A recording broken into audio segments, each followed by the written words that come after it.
Bethany Werge, and welcome to the Bulldog Blitz. Another outstanding season for Butler's cross-country team is underway. Today, I'm joined by runners Katie Clark and Ross Clark.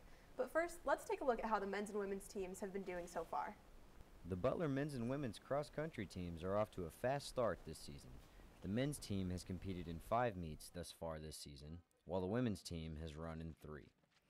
Junior Kirsty Legg, who was redshirted last season, says the team is optimistic for the rest of the fall season. Definitely. I think we're just going to get better from now on, so that's good. Legg, who is currently the only All-American athlete attending Butler, has high hopes for herself.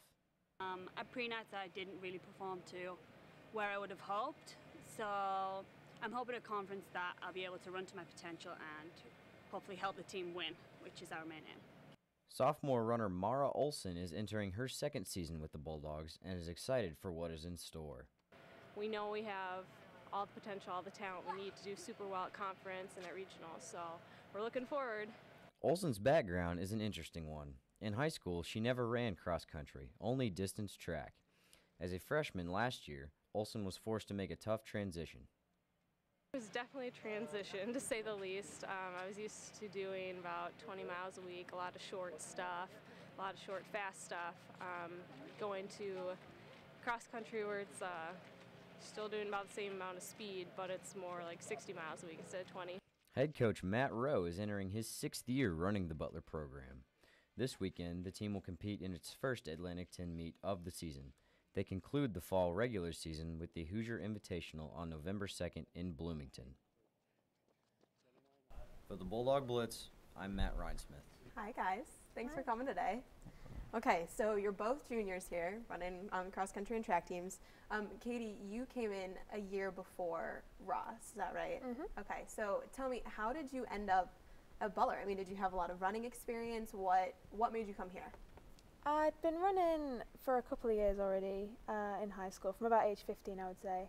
And Darren Gorson, the previous assistant coach, got in touch with me via email and offered me a scholarship, which I had to look up initially because Britain do not do sports scholarships.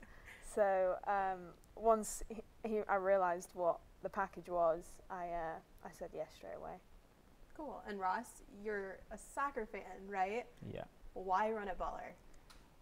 It was just an opportunity that it was too hard to turn down. I wasn't at a level at soccer when I played back home where I could look to go professional.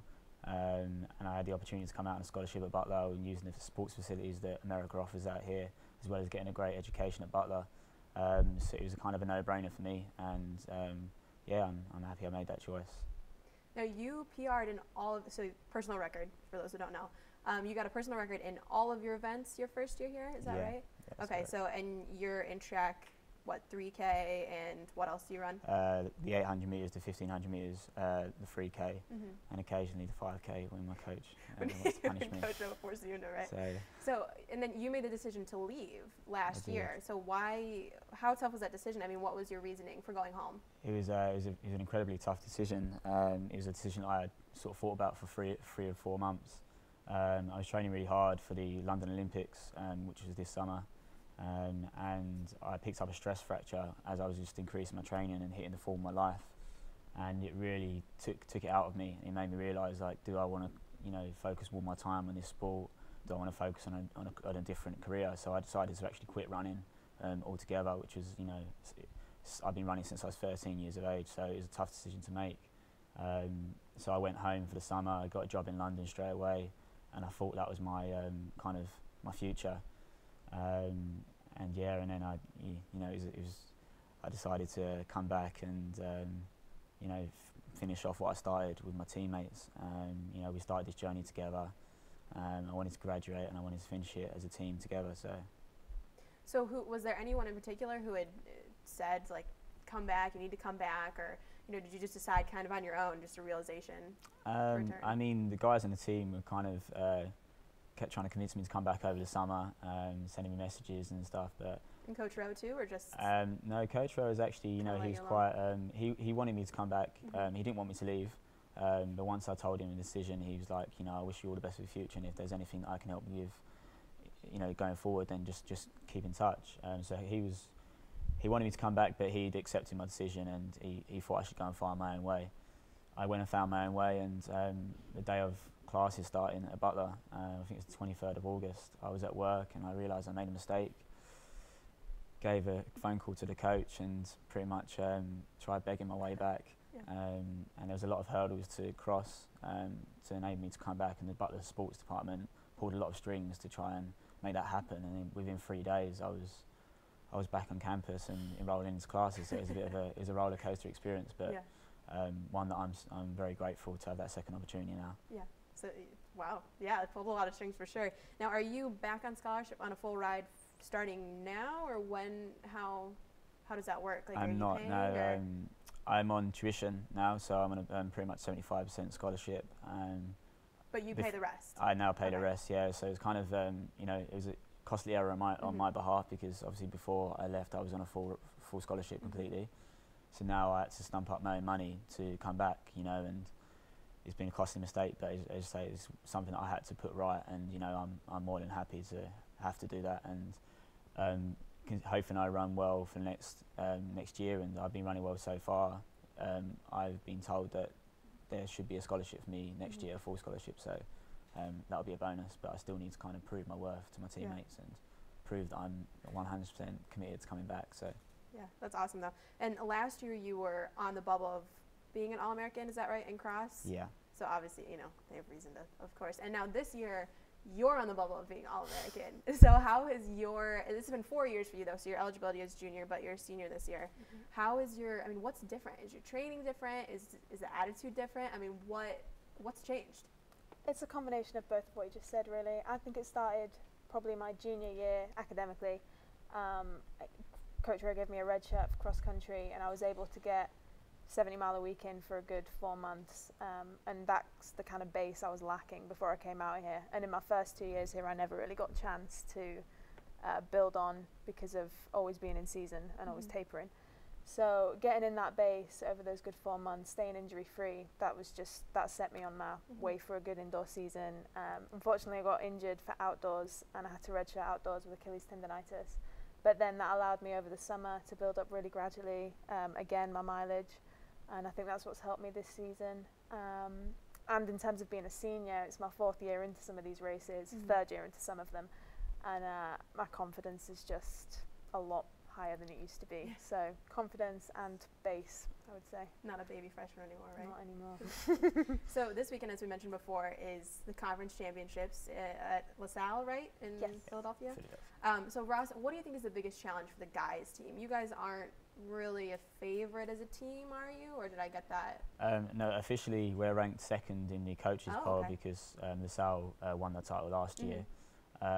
But I'm pretty certain we're very strong favourites to win the championship from the men's side. I mean, amongst the runners we've got, we're all pretty confident that we're going to bring that A10 title back to Hinkle, where it should be, and be the first team to do that at Butler.